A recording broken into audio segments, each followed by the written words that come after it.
ഇസ്രയേലിൽ നിന്ന് ഇന്നെത്തിയ മൂന്നാമത്തെ വിമാനത്തിൽ 18 മലയാളികൾ ഉണ്ടായിരുന്നു.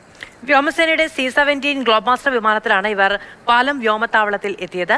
കൊച്ചി, കണ്ണൂർ, തിരുവനന്തപുരം, കോഴിക്കോട് വിമാനത്താവളങ്ങളിലൂടെ ഇവരെ നാട്ടിലേക്ക് എത്തിക്കും. ആകെ 271 ഇന്ത്യക്കാരാണ് വിമാനത്തിലുണ്ടായിരുന്നത്. അർജുൻ പീതാംബരം വിവരങ്ങളുമായിട്ട്. അർജുൻ, ഇന്ന് കൂടുതൽ വിമാനങ്ങൾ വരാൻ സാധ്യതയുണ്ടോ? ഏതെങ്കിലും ചാർട്ട് ചെയ്തിട്ടായിട്ടുള്ള വിവരങ്ങളുണ്ടോ?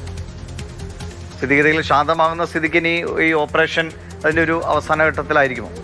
വിവരങ്ങളില്ല. ഇന്നിനി മറ്റ് വിമാനങ്ങൾ ഉള്ളതായിട്ടുള്ള വിവരങ്ങൾ എന്തായാലും വിദേശകാര്യ മന്ത്രാലയത്തിന്റെ ഭാഗത്തു നിന്നും ലഭിച്ചിട്ടില്ല.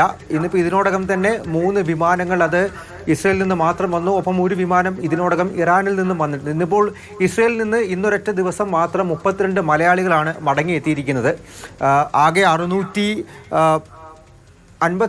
ഇന്ത്യക്കാർ ഇസ്രയേലിൽ നിന്നും ഇതിനോടകം തിരിച്ചെത്തിയിരിക്കുന്നു. 2500-നടുത്ത് ഇന്ത്യക്കാർ ഇറാനിൽ നിന്നും തിരിച്ചെത്തിയിട്ടുണ്ട്. പക്ഷേ ഇപ്പോഴും വലിയ രീതിയിൽ ആ ദൗത്യം ബാക്കി നിൽക്കുകയാണ്. ഈ യുദ്ധം അത് അപ്രതീക്ഷിതമായി അല്ലെങ്കിൽ പ്രവചനാതീതമായി മുന്നോട്ട് പോകുമ്പോഴും അതൊന്നും തന്നെ നമ്മുടെ ഈ രക്ഷാപ്രവർത്തനത്തെ ബാധിക്കുന്നില്ല എന്നുള്ളതാണ് ഏറ്റവും പ്രധാനം. ഇറാനുമായി സഹകരിച്ചുകൊണ്ടും അതുപോലെ തന്നെ ഇസ്രയേലിൽ നിന്നുള്ള ഇന്ത്യക്കാരെ തൊട്ടടുത്ത ഈ ജോർദാനും അതുപോലെ ഈജിപ്ത് പോലുള്ള രാജ്യങ്ങളിൽ നിന്നും അവിടേക്ക് കരമാർഗം ആദ്യം എത്തിച്ച് പിന്നീട് വിമാനമാർഗം ഇന്ത്യയിലേക്ക് എത്തിക്കുന്നു.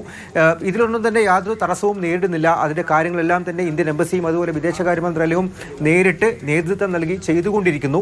നാളെയും അടുത്ത ദിവസങ്ങളിലും ഇറാനിൽ നിന്നും കൂടുതൽ വിമാനങ്ങൾ വരും. അതുപോലെ തന്നെ ഇസ്രയേലിലെ ഇന്ത്യക്കാരെയും വഹിച്ചുകൊണ്ട് ജോർദാനിൽ നിന്നും ഈജിപ്തിൽ നിന്നും കൂടുതൽ വിമാനം വരും എന്നുള്ള കാര്യം തന്നെയാണ് ഇപ്പോൾ വിദേശകാര്യ മന്ത്രാലയം വ്യക്തമാക്കുന്നത്. അടുത്ത ഒരാഴ്ചക്കകം തന്നെ മടങ്ങിയെത്താൻ ആഗ്രഹിക്കുന്നവരെ എല്ലാവരെയും തിരിച്ചു കൊണ്ടുവരും. പക്ഷേ ഈ വെടിനിർത്തൽ പ്രാബല്യത്തിൽ വന്നതോടുകൂടി ഇസ്രയേലിൽ നിന്നുള്ള ആളുകളുടെ മടങ്ങിവരവ് അത് ചിലപ്പോൾ ഒരു പക്ഷേ കുറയുമെന്നുള്ള വിലയിരുത്തൽ കൂടി നിലവിൽ വിദേശകാര്യ മന്ത്രാലയത്തിനുണ്ട്. ശരി, അർജുൻ പീതാംബരനാണ് ഡൽഹിയിൽ നിന്നും വിവരങ്ങൾ നൽകിയത്.